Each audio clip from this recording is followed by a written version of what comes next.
Në lëndën e gjuhës shqipe, sot do të punojmë me emrat dhe konkretisht me numrin e tyre dhe me vjershën edukata. Por çfarë do të kuptojmë me numrin e emrave? Në video ju dalloni disa vende. Në krahun e majt kemi një bashkësi me lapsa, pra një bashkësi që është e përbërë nga 3 lapsa, kemi një bashkësi me stilolapsa, edhe kjo është e përbërë nga 3 stilolapsa, një bashkësi me prefse, dhe kjo bashkësi është e përbërë nga 2 prefse, dhe një bashkësi me vizore, e cila është e përbërë nga 4 vizore. Pra, në rastin kur ne kemi më shumë se një element brenda një bashkësie, themi që këto janë në numrin shumës. Pra, kemi 3 lapsa, kemi më shumë se një, dhe themi që lapsat janë në numrin shumës. Kur kemi vetëm një laps, pra në këtë rast, themi që lapsi është në numrin njëjës. Kur kemi disa lapsa, themi që janë në numrin shumës. Kështu mund të veprojmë edhe për stilolapsat. Kur themi kemi vetëm një stilolaps, stilolapsi në këtë rast është në numrin njëjës. Kur kemi më shumë se një, pra 2 dhe më shumë, themi që i kemi në numrin shumës. Kalojmë te prefset. Një prefse. Pra prefsja në këtë rast është në numrin njëjës. 2 prefse janë në numrin shumës. Pra edhe njerë, në numrin njëjës, kur kemi vetëm një element, në numrin shumës, kur kemi 2 ose më shumë elemente. Në këto tabela këtu, unë ju kam paraqetur se si ndryshon emri i gjinisë mashkullore dhe i gjinisë femërore nga trajta e pashuar në trajtën e shuar, numri njëjës dhe numri shumës. Le të marrim emrin e parë, trajta e pashuar. Një laps. Pra, një laps. Pra mund të marrë nga këta 3 lapsa një laps çfarë do. Ndërsa kur themi lapsi, është trajta e shuar. Pasi unë duhet të shuaj se cili laps më duhet. Pra lapsi blu, pra mua më duhet lapsi blu, pra ai lapsi. Dhe ne themi në këtë rast që lapsi është në trajtën e shuar. Pasi ne e kemi shuar nga grupi i sendeve që kishim. Disa lapsa e kemi në trajtën e pashuar numri shumës. Disa lapsa. Pra, disa lapsa është në trajtën e pashuar. Kur themi në trajtën e shuar, lapsat, pra ne i shuajmë nga grupi i sendeve të tjerë. Pra, mua më duhet lapsi bezh dhe lapsi blu. Pra, 2 lapsat. Pra, unë e shuaj nga grupi i lapsave që kisha vendosur. Po si kalojnë emrat e gjinisë femërore nga trajta e pashuar në trajtën e shuar? Një kuletë, kuleta. Merë mbaresën a. Pra, shuhet është kuleta që unë dua. E shuaj nga grupi i kuletave të tjera. Dhe vëmre që në trajtën e shuar, emrat e gjinisë femërore, numri njëjës, mbarojnë me a ose me ja. Ato që ne mësuam edhe në mësimin e kaluar. Rikujtoj edhe njëherë, kur kemi një send, një vend, një kafsh, një njeri themi që është në numrin njëjës. Kur kemi 2 ose më shumë sende, kafsh, njerëz dhe vende në numrin shumës.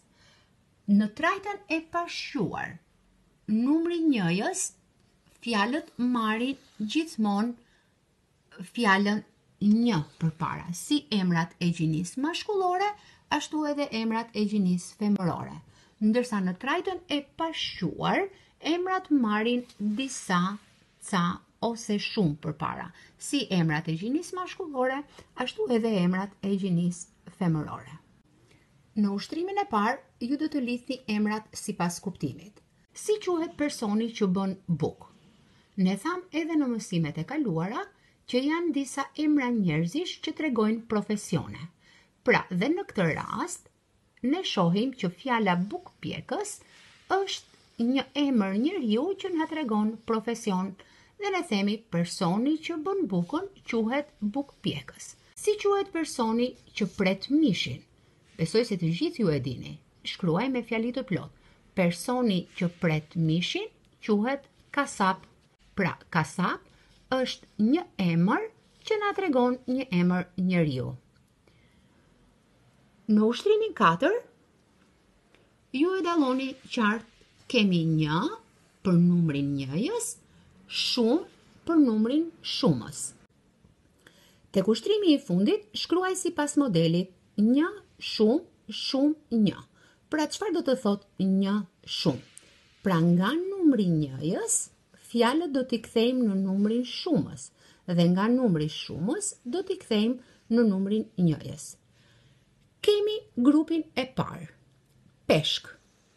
Nëse ne me mendjen tonë do të vendosim fjalën një përpara, themi që një peshk është në trajtën e pashquar, pasi ai e pranon fjalën një peshk. Peshku, ai peshku. Themi që peshku në këtë rast është në trajtën e shuar pasi është shuar nga peshqit e tjerë, plus që kemi edhe mbaresën u. Pra peshku në këtë rast është në trajtën e shuar, numri njëjës, gjinia mashkullore. Pemë. Një pemë, pra siç ju e vini re, po ta vendosni me mendjen tuaj, fjala pemë e pranon një përpara dhe ne themi që pemë është në trajtën e pashquar dhe do ta kthejmë në trajtën e shuar. Një pemë, pema. Në grupin tjetër, shohim peshq, peshqit. Nëse ju do të vendosni me mend fjalën disa përpara fjalës peshq, ajo do të ketë kuptim. Disa, peshq dhe ju e kuptoni qartë që këtu jemi në trajtën e pashquar numri shumës. Peshqit, pra ata peshqit i kemi shuar nga peshqit e tjerë. Pra jemi duke kthyer nga trajta e pashquar numri shumës në trajtën e shuar numri shumës. Dhe rasti i fundit, fiqtë. Fiqtë, po ta vendosni përpara fjalën disa, nuk e pranon dhe nuk do të ketë kuptim. Disa fiqtë. Atëherë ne themi që fiqtë, duke qenë që ka edhe mbaresën në fund, themi që është në trajtën e shuar numri shumës. Nga numri shumës trajta e shuar, ju do ta ktheni në numrin njëjës trajta e shuar fiku. Kalojmë te vjersha edukata. Duke u bazuar te titulli dhe te figura, ne e dallojmë qartë që kjo vjersh bën fjalë për mënyrën se si sillen kafshët.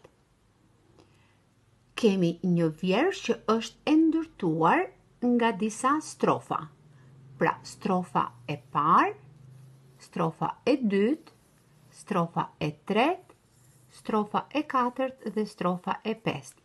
Dhe themi që kjo vjersh ka 5 strofa, ku se cila nga këto strofa ka 2 vargje. Pra, në strofën e parë kemi 2 vargje. Pra, në secilën nga strofat kemi 2 vargje. Po e lexoj vjershën. Edukata. 2 maska qime bardha por si shkumës, në pjatë han tokë për shesh me qumësht. 2 qenë shikonin të mërzitur, dhe ku vendonin veshët duke ngritur. Këto nuk pas kanë fare edukat. E shesi futin hundën tokë në pjatë? Ndërkohë u ra një kockë mu në këmbë, për kockën qenë të uzun keq me dhëmbë. U ngrit një zhurmë e madhe e shamat, dhe Maca thanë: "Kjo është edukat?" Vjersh është e shkruajtur nga shkrimtari i madh Dritoro Agolli. Le të kthejmë përgjigje pyetjeve.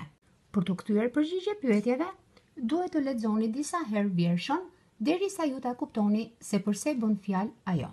Le të punojmë pyetjen e parë. Si ishin mackat? Dhe ne e dallojmë që këtë përgjigje ne e gjejmë në vargun e parë. 2 macka qime bardha por si shkumës. Pra këtu gjejmë edhe përgjigjen e pyetjes së parë.